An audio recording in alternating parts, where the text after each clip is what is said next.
La historia del viajante de comercio. Una tarde invernal, hacia las 5, cuando empezaba a oscurecer, pudo verse a un hombre en un calesín que azuzaba a su fatigado caballo por el camino que cruza Marlborough Downs en dirección Bristol. Digo que pudo vérsele y sin duda habría sido así si hubiera pasado por ese camino cualquier que no fuera ciego, pero el tiempo era tan malo y la noche tan fría y húmeda que nada había fuera salvo el agua, por lo que el viajero trotaba en mitad del camino solitario y bastante melancólico. Si ese día cualquier viajante hubiera podido ver ese pequeño vehículo, a pesar de todo un calesín, con el cuerpo de color de arcilla y las ruedas rojas, y la yegua ay y zorruna de paso rápido enojadiza, semejante a un cruce entre caballo de carnicero y caballo de posta de correo de los dos peniques, habría sabido inmediatamente que aquel viajero no podía hacer otra cosa que Tom Smart, de la importante empresa de Bilsoy y Sloane, Cateaton Street, City. Sin embargo, como no había ningún viajante mirando, nadie supo nada sobre el asunto, y por ello Tom Smart y su calesa de color arcilla y ruedas rojas y la yegua zorruna de paso rápido avanzaron juntos guardando el secreto entre ellos y nadie lo sabría nunca.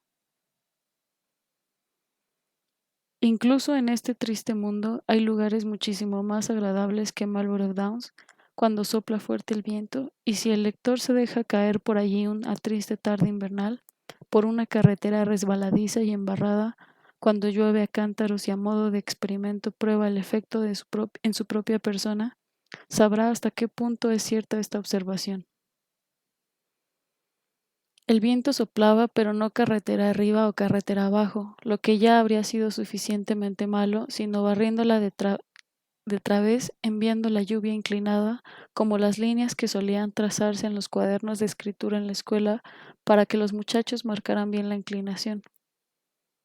Por un momento desaparecía y el viajero empezaba a engañarse creyendo que, agotada por su furia interior, ella misma se había apaciguado, cuando de pronto la oía silbar y gruñir en la distancia y precipitarse desde la cumbre de las colinas, barriendo la llanura, reuniendo fuerza y estruendo al acercarse, hasta que caía en una fuerte ráfaga contra el caballo y el hombre, metiendo la lluvia afilada en las orejas y calando su fría humedad hasta los mismos huesos, y después batía detrás de ellos, muy lejos, con un asombroso rugido, como si se mofara de la debilidad de ellos y sintiera triunfante por la conciencia de su propia fuerza y poder.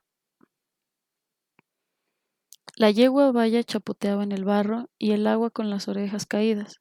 De vez en cuando sacudía con fuerza la cabeza como para expresar su disgusto ante esa poco caballerosa conducta de los elementos, pero manteniendo un buen paso a pesar de todo hasta que una ráfaga de viento, más furiosa que cualquier otra que les hubiera atacado anteriormente, la obligaba a detenerse de pronto y plantar las cuatro patas con firmeza en el suelo para que no la derribara. Y fue algo especialmente misericordioso que así lo hiciera, pues de haber sido derribada, la yegua zorruna era tan ligera y el calesín era tan ligero, y Tom Smart tenía un peso tan ligero, que infaliblemente habrían ido todos juntos rodando hasta llegar a los confines de la tierra o hasta que cesara el viento. Y en cualquiera de los casos, lo más probable sería que ni la yegua zorruna, ni el calesín color de arcilla y ruedas rojas, ni Tom Smart hubieran vuelto a encontrarse aptos para el servicio. Condenadas sean mis correas y bigotes, exclamó Tom Smart. A veces Tom tenía un desagradable hábito de lanzar juramentos. Condenadas sean mis correas y bigotes, si esto no es agradable que me soplen. Probablemente el lector me preguntará que por qué razón, puesto que a Tom Smart ya le habían soplado bastante, expresó ese deseo de someterse de nuevo al mismo proceso. No puedo responder. Lo único que sé es que Tom Smart lo dijo así, o por lo menos siempre le dijo a mi tío que así lo había dicho, y es la misma cosa. Que me soplen, dijo Tom Smart, y la yegua relinchó como si fuera exactamente de la misma opinión. Alégrate, vieja, añadió Tom, tocando a la yegua en el cuello con el extremo del látigo. En una noche como esta es inútil seguir tirando adelante, así que en la primera casa a la que lleguemos nos presentaremos, por lo que cuanto más rápido vayas, antes terminará todo. Vamos, vieja, con suavidad, con suavidad. Es evidente que no puedo saber si la yegua zorruna conocía lo suficiente los tonos de la voz de Tom como para entender su significado, o si bien le resultaba más frío quedarse quieta que seguir en movimiento. Lo que sí puedo decir es que no había terminado de hablar Tom cuando la yegua levantó las orejas y se lanzó hacia adelante a una velocidad que hizo traquetear el calesín de color arcilla hasta tal punto que uno supondría que cada uno de los radios rojos iba a salir volando sobre la hierba de Marlborough Downs. Y Tom, a pesar de llevar el látigo, no pudo detenerla ni controlar su paso hasta que por sí misma se detuvo ante una posada situada a mano derecha del camino, aproximadamente a un cuarto de milla del final de los Downs. Tom lanzó una mirada presurosa a la parte superior de la casa mientras llevaba las riendas a la pistolera y metía el látigo en la caja. Era un lugar antiguo y extraño, y construido con una especie de tablas de ripia encajadas, por así decirlo, con vigas cruzadas, con ventanas terminadas en faldones que se proyectaban totalmente sobre el camino, y una puerta inferior con un porche oscuro y un par de empinados escalones que conducían a la casa, en lugar de la moda moderna de utilizar media docena de escalones más bajos. Sin embargo, era un lugar agradable a la vista, pues por la ventana enrejada salía una luz, potente y alegre que lanzaba rayos brillantes sobre el camino, llegando incluso a iluminar los setos de enfrente, y había una luz rojiza y parpadeante en la otra ventana que en algunos momentos era débilmente discernible, y después brillaba con fuerza a través de las cortinas cerradas, lo que daba a entender que había un buen fuego en el interior. Valoran de esas pequeñas evidencias con el ojo de un viajero experto.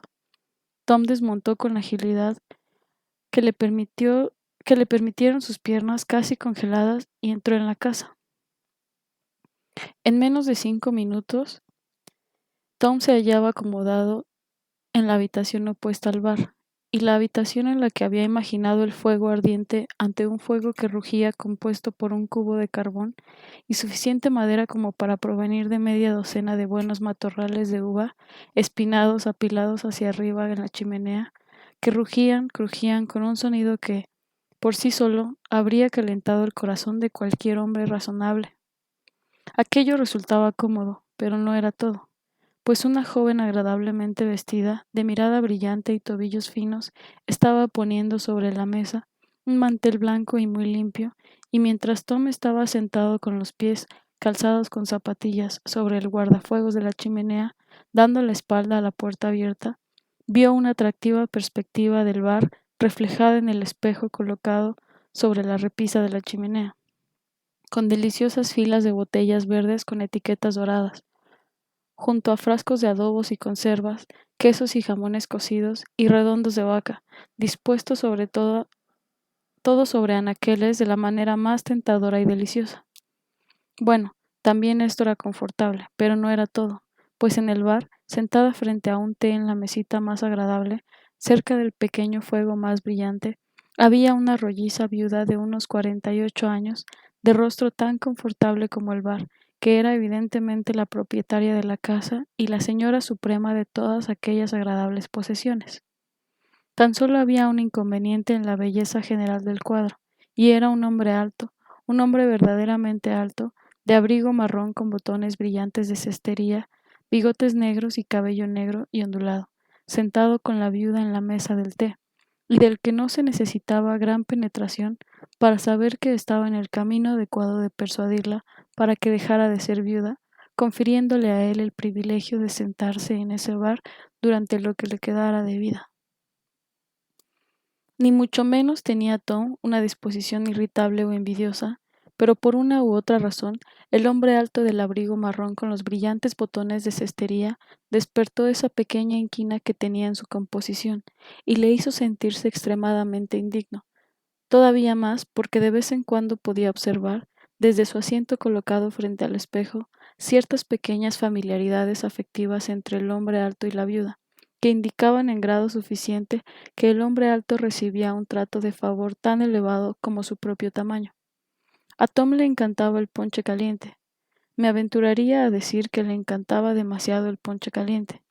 y después de haber comprobado que la yegua zorrona estaba bien alimentada y dormía sobre suficiente paja, y de haberse comido hasta el último bocado de la agradable cena caliente que la viuda preparó para él con sus propias manos, se limitó a pedir un vasito a modo de experimento. Ahora bien, si en toda la gama del arte doméstico había un artículo que la viuda supiera elaborar mejor que cualquier otro, era ese precisamente, y el primer vaso se adaptó tan agradablemente al gusto de Tom Smart que pidió un segundo con el menor retraso posible. El ponche caliente, caballeros, es algo extremadamente agradable bajo cualquier circunstancia. Pero en aquel cómodo antiguo salón, ante un fuego rugiente, mientras el viento soplaba en el exterior, haciendo crujir todos los maderos de la vieja casa, a Tom Smart le resulta absolutamente delicioso. Pidió otro vaso y luego otro más. No estoy muy seguro de que no pidió otro después de aquel, pero cuanto más ponche caliente bebía, más pensaba en el hombre alto. Que su insolencia le confunda, exclamó Tom para sí mismo. ¿Qué asuntos tiene que resolver a este cómodo bar? Un villano tan feo. Si la viuda tuviera algún gusto, elegiría seguramente a un tipo mejor que ese.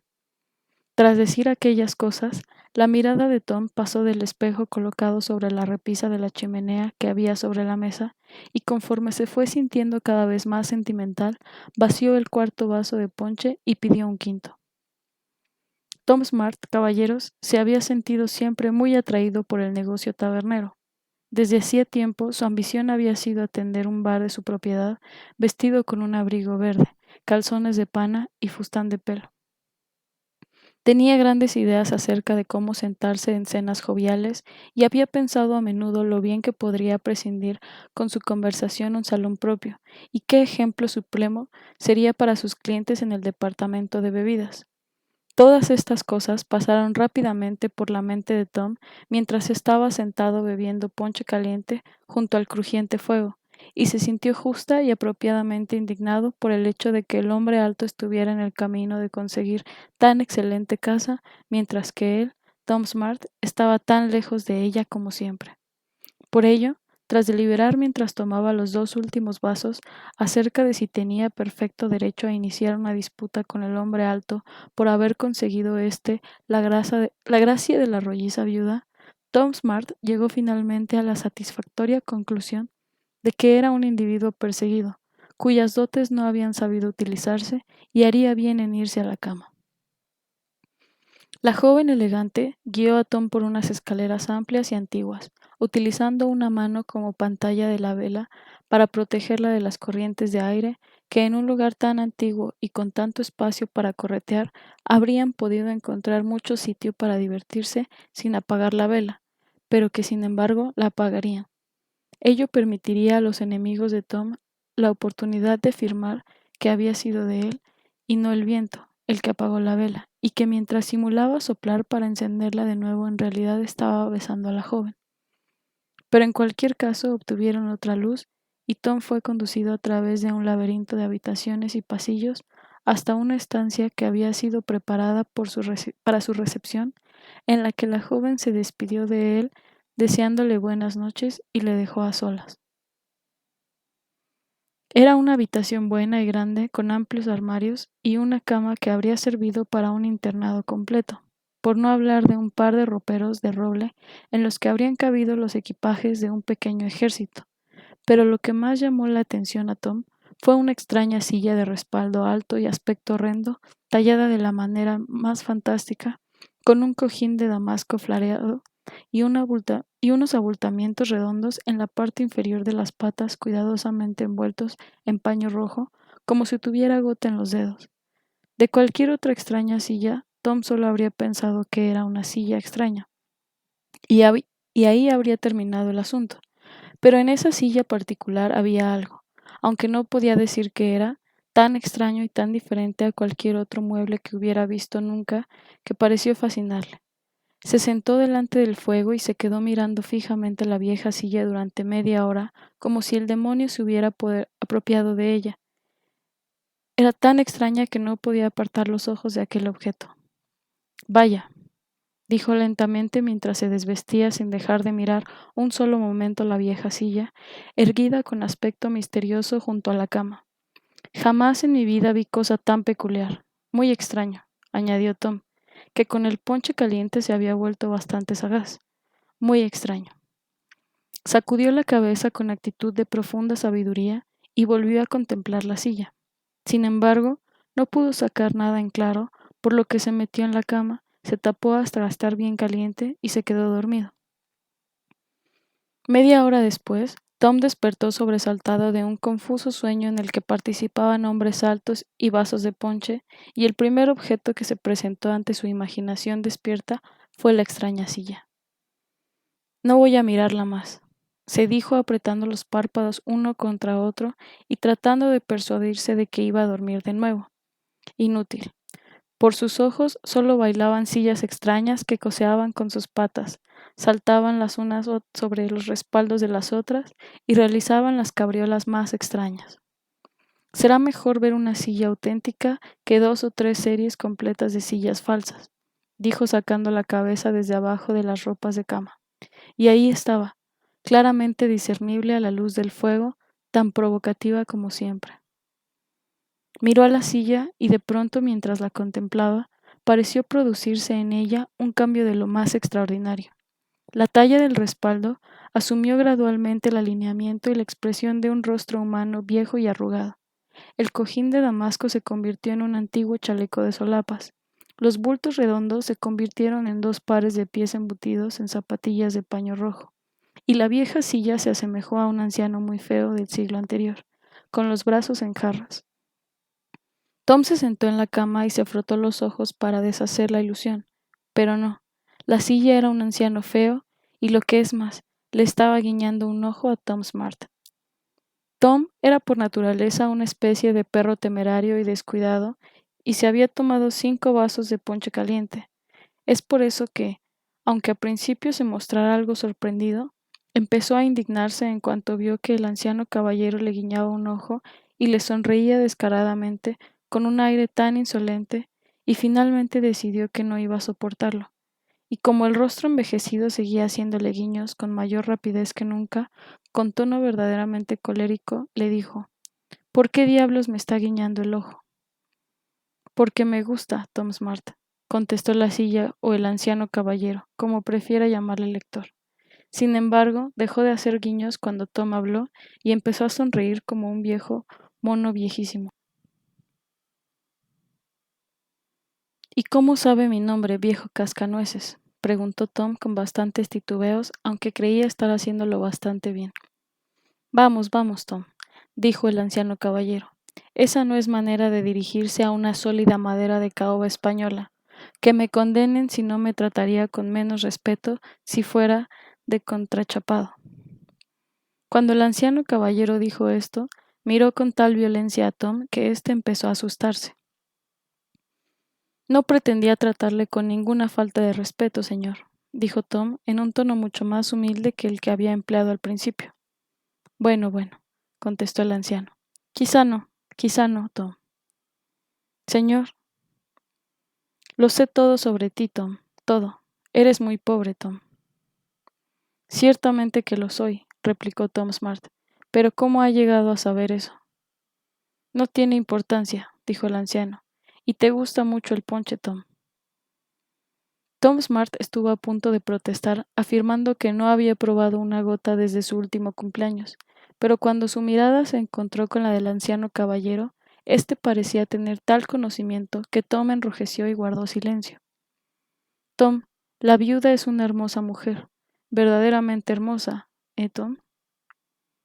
En ese momento el anciano levantó la mirada hacia arriba, alzó una de sus pequeñas y desgastadas patas y pareció tan desagradablemente amoroso que Tom sintió un absoluto desagrado por la vanidad de su conducta. A sus años. Soy su guardián, Tom, dijo el anciano. ¿Eso es lo que es?, preguntó Tom Smart. Conocía a su madre, Tom, dijo el viejo, y a su abuela. Ella me tenía mucho cariño. Fue la que me hizo este chaleco, Tom. ¿Eso hizo?, preguntó Tom Smart. ¿Y estos zapatos? añadió el anciano levantando una de las zapatillas de paño rojo, pero no los cuentes por ahí, Tom. No me gustaría que se supiera que ella estaba tan unida a mí. Podría producir ciertas situaciones desagradables en la familia. Cuando el viejo Truján dijo aquello, tenía un aspecto tan extremadamente impertinente que, tal como declaró después Tom Smart, no habría sentido el menor remordimiento de sentarse encima de él. He sido un gran favorito entre las mujeres de mi época, Tom, afirmó el disoluto y viejo crápula. Cientos de hermosas mujeres se han sentado en mi regazo durante horas. ¿Qué piensas de eso, perro?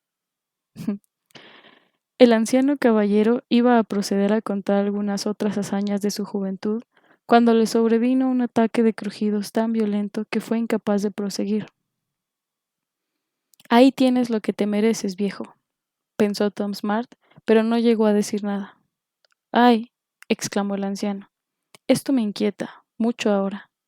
Estoy envejeciendo, Tom, y he perdido casi todos mis barrotes.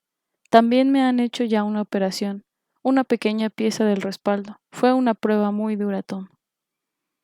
Me atrevo a decir que así fue, señor, añadió Tom Smart. Sin embargo, eso no viene al caso, replicó el anciano caballero. Tom, quiero que te cases con la viuda. ¿Yo, señor? Preguntó Tom.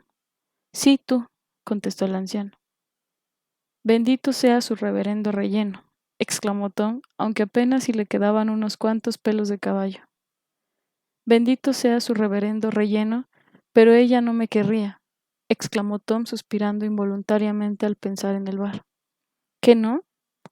Preguntó con firmeza el anciano. No, no, respondió Tom. Hay otro en el campo, un hombre alto, un hombre terriblemente alto, de bigote negro. Tom, le informó el anciano, ella nunca le tendrá. ¿Qué no? Preguntó Tom.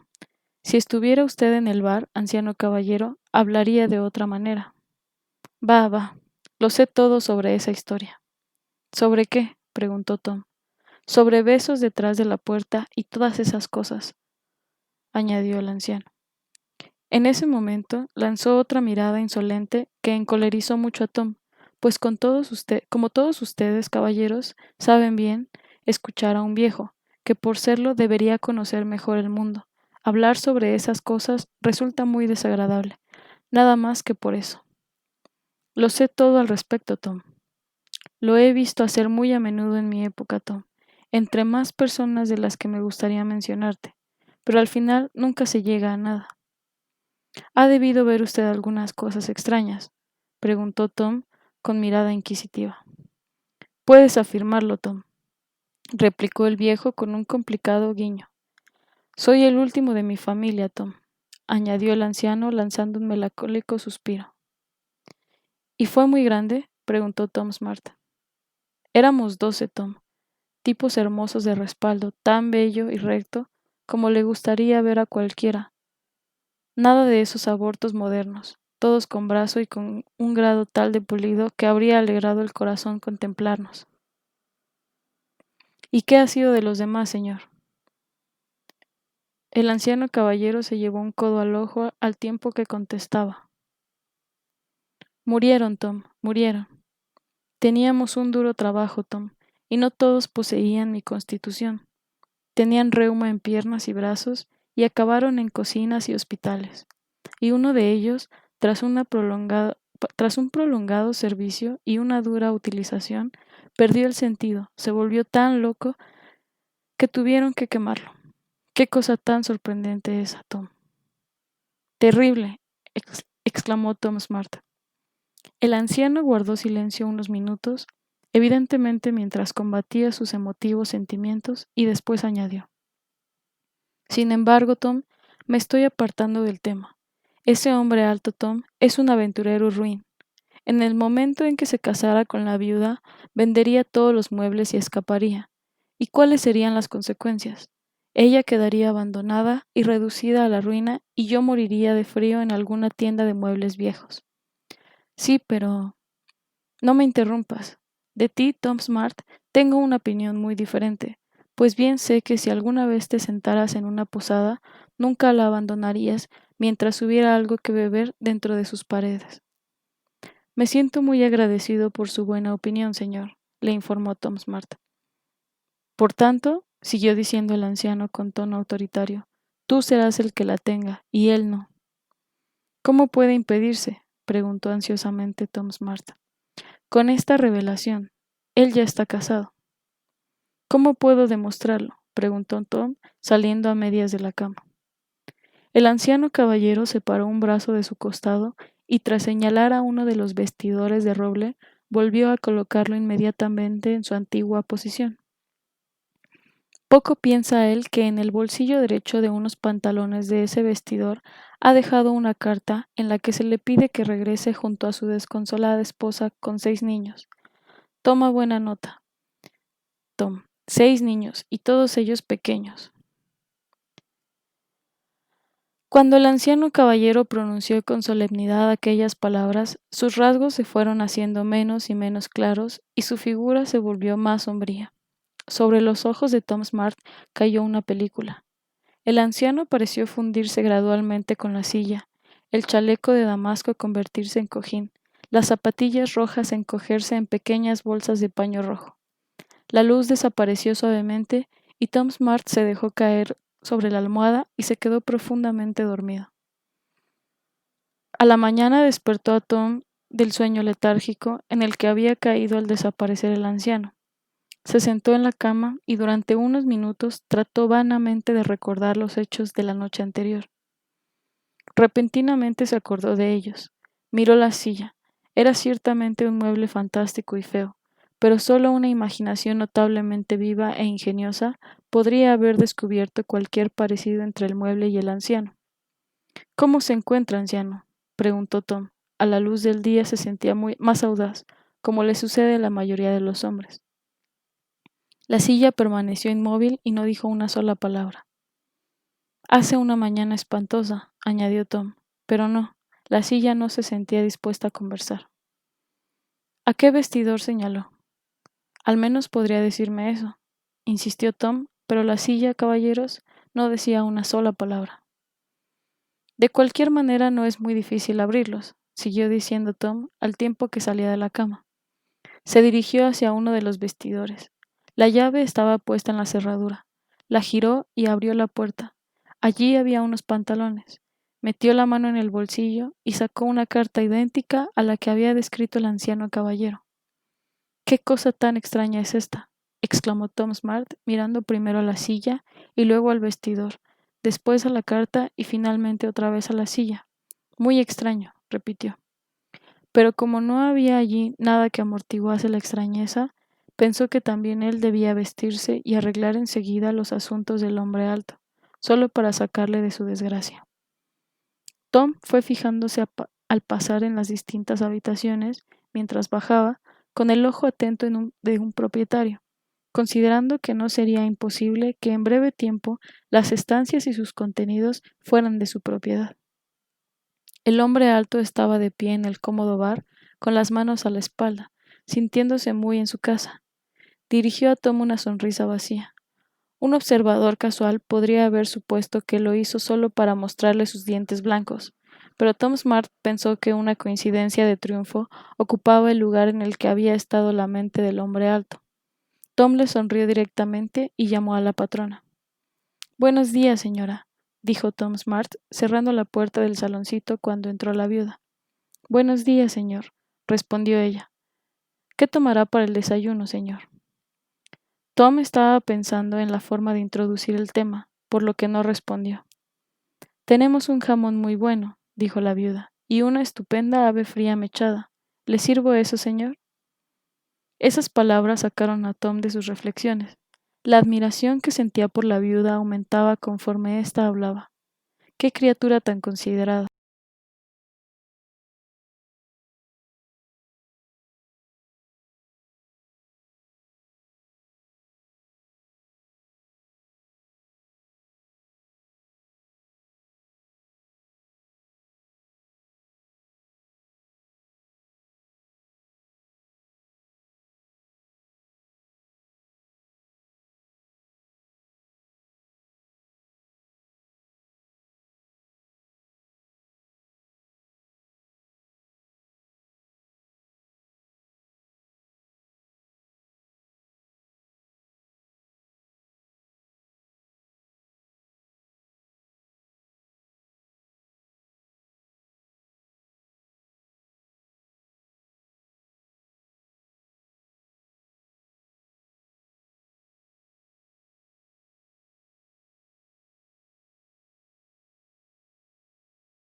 ¿Que por qué motivo? No tenía algo que decir. No se lo decía al caballero como un hombre, en lugar de asustar a una pobre débil mujer de esa manera y cosas por el estilo.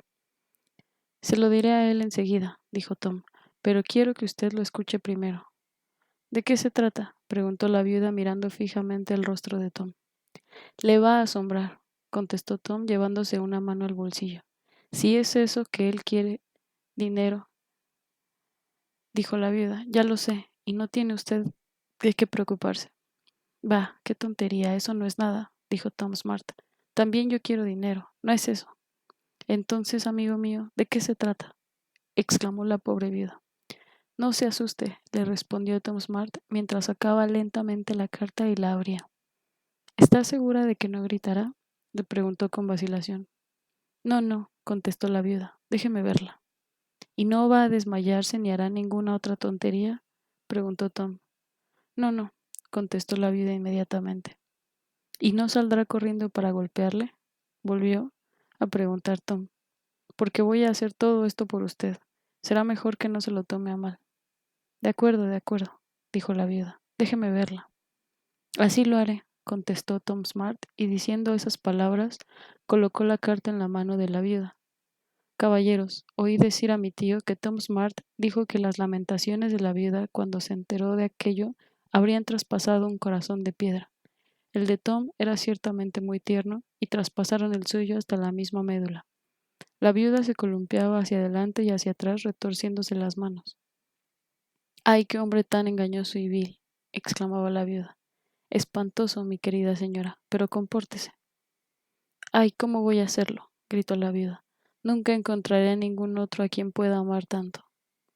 ¡Ay, claro que lo encontrará, mi querida señora! Exclamó Tom, dejando caer una verdadera lluvia de enormes lágrimas por la piedad que sentía por el infortunio de la viuda. En la energía de su compasión, Tom Smart había rodeado con un brazo la cintura de la viuda, y la viuda, movida por la pasión de la pena, había sujetado la mano de Tom. Esta miró a Tom el rostro y le sonrió entre sus lágrimas. Tom miró el semblante de ella y sonrió entre las suyas. Nunca pude averiguar, caballeros, si Tom besó o no a la viuda en ese momento particular. Solía decirle a mi tío que no lo había hecho, pero tengo mis dudas al respecto. Entre nosotros, caballeros, estoy convencido de que lo hizo. En todo caso, Tom echó a patadas al hombre alto por la puerta delantera media hora más tarde y se casó con la viuda al cabo de un mes. Y solía recorrer el campo con el calecín de color arcilla y ruedas rojas, y la yegua zorruna de paso rápido, hasta que muchos años después abandonó el negocio y se fue a Francia con su esposa, y más tarde la vieja casa se vino abajo.